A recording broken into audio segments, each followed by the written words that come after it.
The meeting room was alive with conversation as I checked my mobile, the display illuminating with an incoming message from Tyler. I excused myself to the corridor, anticipating the typical brief exchange. How is the journey progressing? What's your ETA back? However, Tyler's voice was icy and self-satisfied. I'm seeking a separation, he declared, his voice almost jubilant. The flat has been sold, therefore you'll need to find alternative accommodation.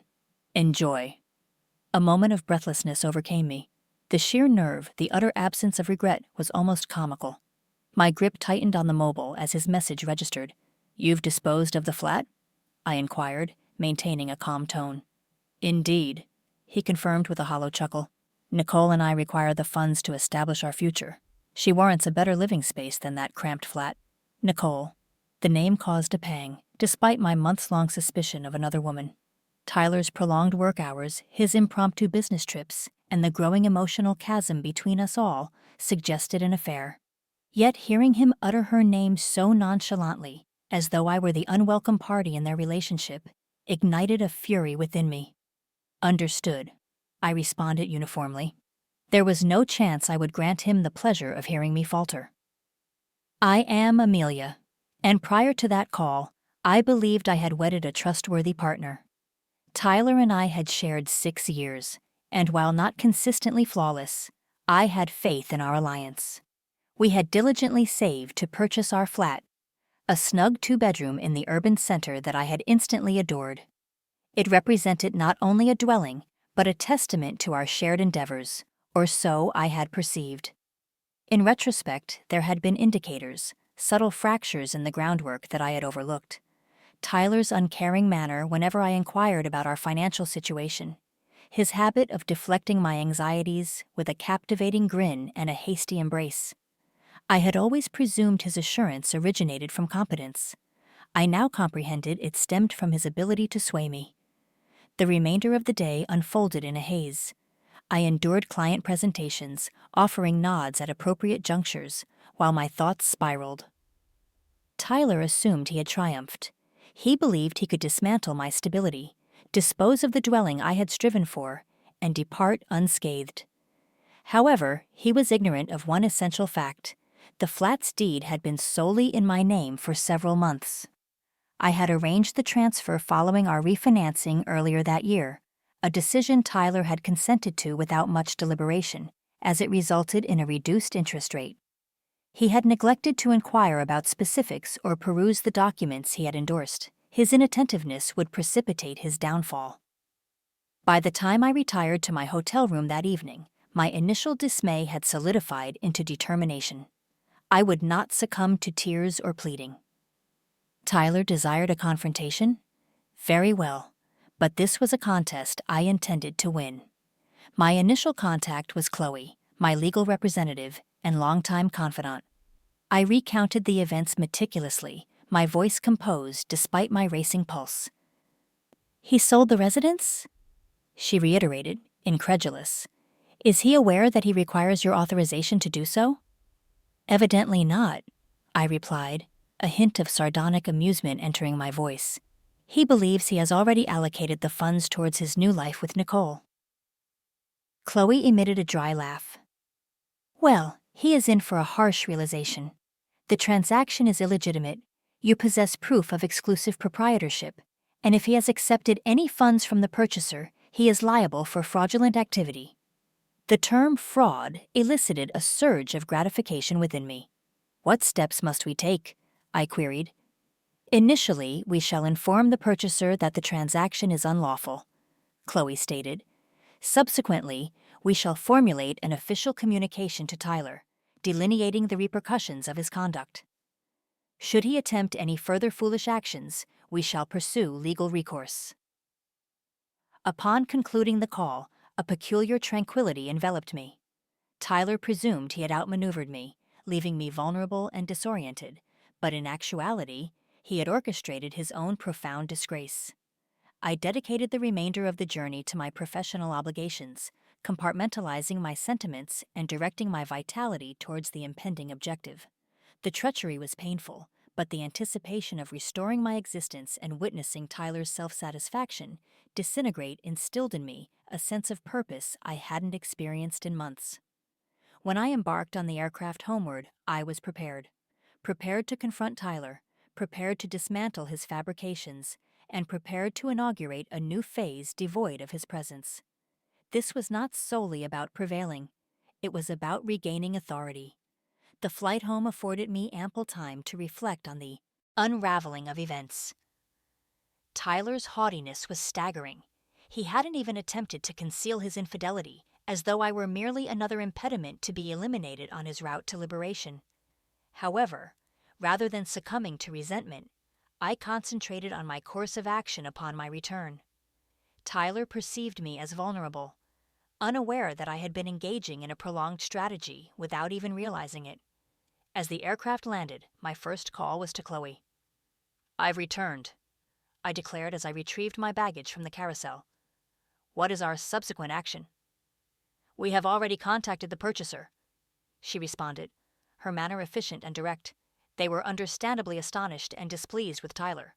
Their willingness to collaborate strengthens our position. "And Tyler?" I inquired. "I dispatched the formal notification to his electronic mail this morning," she stated. "It details the invalidity of the transaction, your exclusive ownership of the flat, and the potential ramifications of fraud. He has yet to respond, but I anticipate he will be irate." "Excellent," I mused. "Let him deliberate." Upon reaching home, the flat was unusually serene. Tyler's possessions remained, his outerwear draped over a chair, his footwear carelessly discarded near the entrance, yet the ambiance felt altered, as though the energy had transformed. I inhaled deeply, setting down my suitcase, cognizant that the encounter would occur imminently. Predictably, Tyler arrived that evening in a state of fury, his countenance flushed with indignation, his mobile clutched in his hand. "What is the meaning of this?" he demanded, brandishing the communication Chloe had dispatched. "You are claiming I cannot sell the flat? It is partially mine." "No, Tyler," I stated calmly, folding my arms. "It is not. The deed has been under my name for months. You cannot vend something you do not possess." He paused, his expression a blend of bewilderment and wrath. "What are you insinuating?" I retrieved the deed from a file I had prepared earlier, presenting it for his perusal. "Following our refinancing, I had the deed transferred to my ownership. You endorsed it, do you recall? Or did you merely glance at the documentation, as you habitually do?" He remained silent momentarily, then his countenance contorted into a sneer. "You believe yourself to be exceedingly clever, do you not? This alters nothing. I have already finalized an agreement, and you will appear foolish when it disintegrates." I gazed at him unflinchingly. "The transaction is already nullified, Tyler. The purchaser is aware, and they are prepared to initiate legal proceedings if you do not refund the funds. Furthermore," I advanced, lowering my voice, "if you have expended even a single monetary unit of that deposit, you are in deeper difficulty." Tyler's self-assurance faltered for the first instance. "You are mistaken," he mumbled, averting his gaze. "On the contrary, I am fully informed," I stated, my voice unwavering. "You have spent years treating me as though I am too gullible to discern your actions. But guess what, Tyler? I have been observant, and now you will face the repercussions." He commenced pacing, his exasperation escalating. "This is preposterous. You are exaggerating the situation. You cannot simply evict me." I raised an eyebrow. "In fact, I can. This flat is legally mine. You may remain here temporarily, but solely because I am extending the courtesy of allowing you time to determine your subsequent course of action. However, let me be unequivocal. I am not departing." Over the ensuing days, Tyler's fury metamorphosed into despair. He contacted me repeatedly, leaving frantic voice messages that vacillated between supplication and intimidation. Concurrently, Chloe labored discreetly to ensure all matters were resolved. The purchaser rescinded the agreement, incensed at Tyler for wasting their time and resources, and Chloe drafted the preliminary documentation for the separation proceedings. "You are in an advantageous situation, Amelia," she informed me during one of our consultations. "Tyler possesses no influence. Considering the nullified transaction and the impending fraud accusations, he will be compelled to cooperate if he wishes to avert a more significant predicament." Her pronouncements were reassuring, yet they also served as a reminder of the extent to which I had permitted Tyler to dominate my existence. For years I had disregarded his disdain and conceit, convincing myself that confrontation was futile.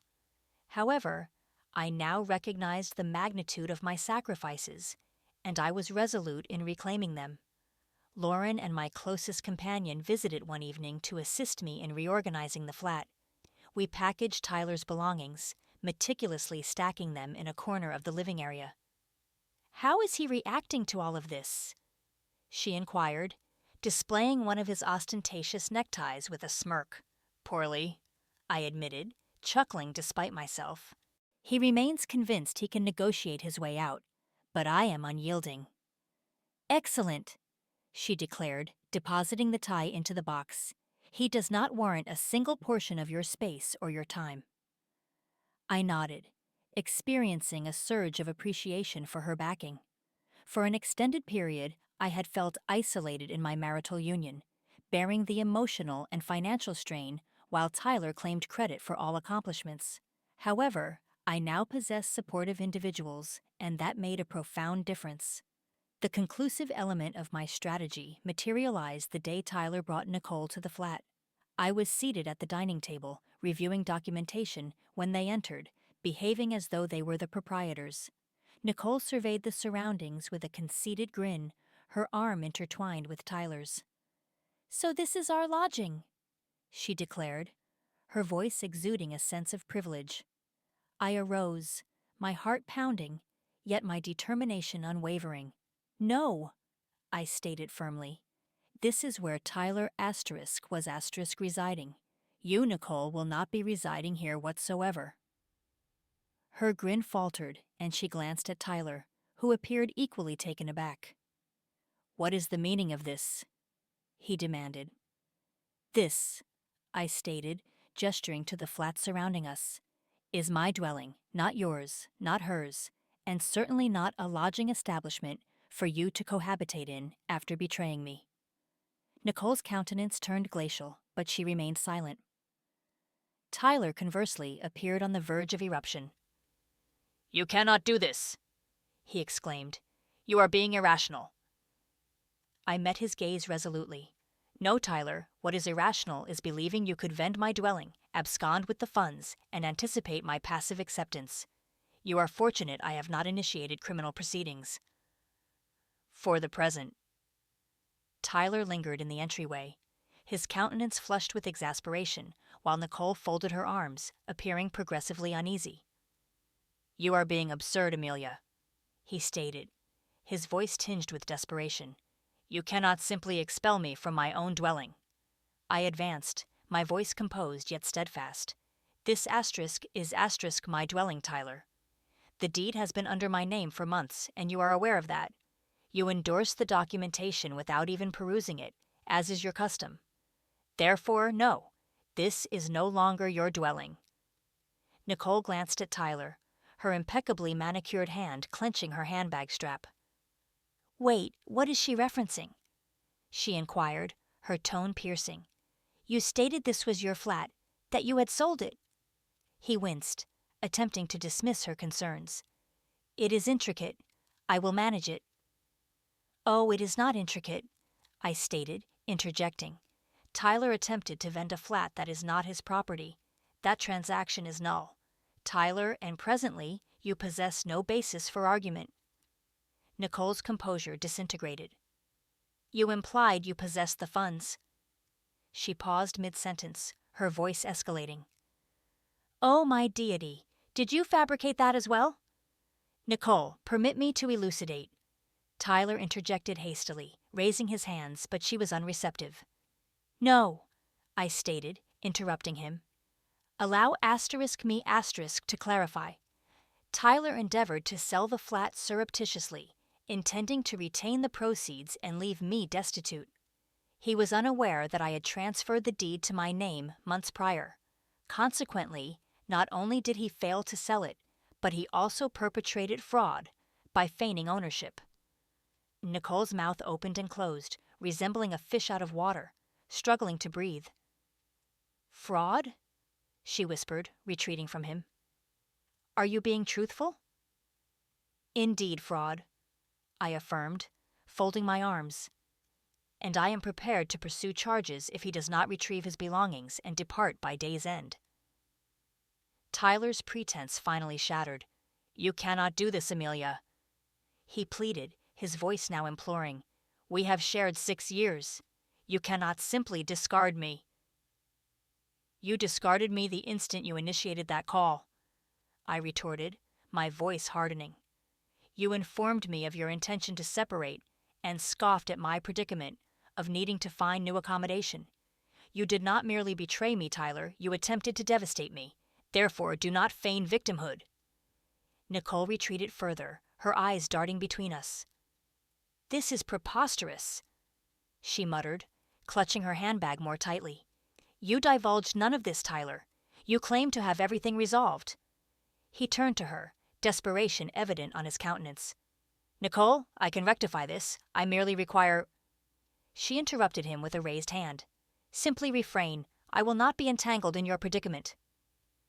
Without further discourse, she pivoted and departed hastily, leaving him standing there dumbfounded. I could not suppress a smile as the door clicked shut behind her. "It appears you are solitary," I stated, turning back to Tyler. "Now let us discuss the subsequent steps." He collapsed onto the sofa, burying his face in his hands. "Amelia, I implore you. I "Acknowledge that, but you need not do this." "You are correct," I stated, retrieving a folder from the kitchen counter and placing it on the coffee table before him. "I do not need to do this, but I shall. This is the separation documentation my legal representative has prepared, and I advise you to endorse it promptly. The sooner you comply, the sooner we can both proceed." He stared at the folder, his countenance pallid. "Do you harbor such intense animosity towards me?" "Animosity?" I emitted a cynical laugh. "No, Tyler, I do not despise you. I pity you. You possessed everything, a loving partner, a jointly established home, and you squandered it all because you were blinded by your own arrogance." I arose, my heart pounding, yet my determination unwavering. "I desire your departure by day's end. Retrieve your possessions and determine your lodging arrangements. This is the final instance of my extending any leniency." He opened his mouth to protest, but desisted, his shoulders slumping in resignation. "Very well," he mumbled. "I shall depart." "Excellent," I stated, proceeding towards the door. "And do not contemplate any further attempts. Chloe is already managing all matters, and should you overstep again, I shall not hesitate to involve the legal authorities." As I opened the door, Tyler slowly arose, retrieving his coat. He avoided my gaze as he exited, his footsteps heavy with defeat. For a fleeting moment I experienced a pang of sorrow, not for him, but for the potential life we could have shared, had he been the individual I perceived him to be. However, that sentiment quickly dissipated, replaced by a sensation of liberation. I closed the door behind him, securing it with the new key I had procured. This was my dwelling now, and no one, particularly not Tyler, would deprive me of it again. The quietude in the flat following Tyler's departure was profound. For the first initial time in years, I felt a sense of ease, and that I could finally breathe. The space no longer felt burdened by his presence, his sense of privilege, or his falsehoods. It was simply myself, the home I had created, and the calm understanding that I had triumphed, not only over him, but over every uncertainty I had ever harbored regarding asserting myself. I remained in the center of the living space, absorbing the void where his belongings had resided. His excessively large gaming chair, the framed sports memorabilia that had adorned the walls, and the gaudy coffee table he had vehemently insisted on retaining were all absent. The flat appeared more pristine, more radiant, as though it had reverted to my possession. Lauren arrived that evening bearing prepared meals and a bottle of celebratory wine. "Is he genuinely absent?" she inquired, settling onto the sofa with theatrical flair. "Absent and without intention to return," I confirmed, dispensing 2 glasses of wine. I granted him until the day's conclusion to gather his possessions. He offered no resistance. Lauren elevated her glass. "To novel beginnings and justly earned triumphs." I clinked my glass against hers, sensing the strain of the preceding week gradually dissipating. Over the subsequent days, I commenced reclaiming the flat incrementally. I reconfigured the furnishings, relocated my cherished artwork to the living area, and infused the space with elements that elicited joy. It was not merely a matter of redecoration. It was about transforming the flat into a manifestation of my asterisk identity, not the persona Tyler had attempted to mold me into. Chloe contacted me with updates regarding the legal actions, her voice imbued with the type of assurance that instilled in me a sense of invincibility. "The fraud accusations have been withdrawn since the purchaser opted against pursuing them," she clarified. "However, the separation documentation is progressing seamlessly. Upon Tyler's endorsement, you will be formally liberated." Hearing the term liberated caused a constriction in my chest. It encompassed not solely the separation, but all the burdens I had borne for years, the bitterness, the self-recrimination, the sensation of confinement within a marital union that did not value me. It was all finally being alleviated. Tyler endeavored to contact me on several occasions, his communications fluctuating between insincere apologies and pitiful attempts to manipulate me into reconciliation. "I committed an error," one message stated. "Can we at least engage in a discussion regarding this matter?" Another was more frantic. "You intend to ruin me, Amelia. Is that your objective?" I remained unresponsive. For once, I would not expend my vitality attempting to mend something irreparable. He had made his decisions, and now he was confronting the outcomes. By week's end, the flat felt entirely transformed, welcoming, inviting, and unequivocally mine. As I reclined on the sofa with a cup of herbal infusion, the urban lights shimmering beyond the window, I reflected on all that had transpired. Tyler's treachery had been startling, but it had also served as an awakening. For an excessive duration, I had permitted myself to believe that I did not merit better, that I was obligated to accept whatever meager remnants of regard and affection he chose to dispense. However, I now possessed greater understanding. I was not merely reclaiming my flat. I was reclaiming my existence. A month subsequently, my circumstances had undergone a complete transformation. The flat was unrecognizable, not due to any extensive refurbishment, but due to its ambience. It was an environment that mirrored me, my preferences, my individuality, and my recently acquired autonomy. The absence of Tyler's possessions and his domineering presence rendered the dwelling lighter, more liberated. The separation was proceeding effortlessly. Chloe had managed all aspects with meticulousness, guaranteeing Tyler had no opportunity for contention or complication. He endorsed the documents without significant protest, likely comprehending that he possessed no bargaining power. There was no dramatic confrontation, no impassioned entreaty to resolve matters, merely a detached, definitive severance that felt simultaneously poignant and profoundly gratifying. One day, while organizing some antiquated documents, I discovered a photograph of Tyler and myself from our initial years together. We were beaming, arms encircling one another, brimming with optimism and anticipation. I gazed at it momentarily, allowing the recollections to flood my consciousness. There had been joyous occasions, instances when I genuinely believed we were constructing a shared future. However, those instances were bygone, eclipsed by years of disregard, deceit, and treachery. I placed the photograph within an envelope and deposited it in a drawer. It did not warrant prominent display, yet I was not prepared to discard it entirely. It constituted a segment of my history, but it no longer dictated my identity. Lauren and I commemorated the finalized separation with a meal and libations at a fashionable rooftop establishment in the city center. "You are radiant!" she exclaimed, elevating her beverage in a salutation.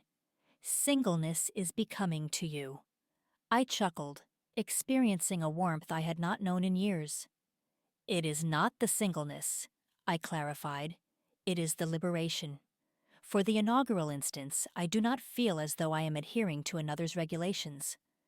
We toasted to that sentiment, and as the evening progressed, I experienced an escalating sense of self-worth. I had confronted one of the most arduous junctures of my existence and emerged more resilient. I was not merely enduring, I was flourishing. Returning home, I initiated preparations for the forthcoming period. The flat had evolved into more than a sanctuary. It was an emblem of all I had restored. However, I recognized that I would not reside there indefinitely.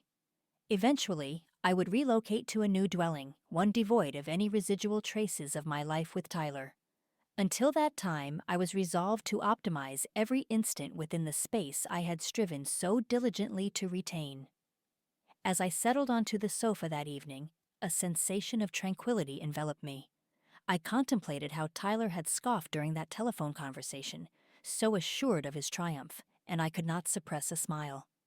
His conceit had been his undoing, and my understated fortitude had been my redemption. This was not merely the culmination of a marital union, it was the inception of a new phase, one in which I dictated the terms, one in which I selected contentment on my own conditions, and after a prolonged duration, I felt genuinely liberated.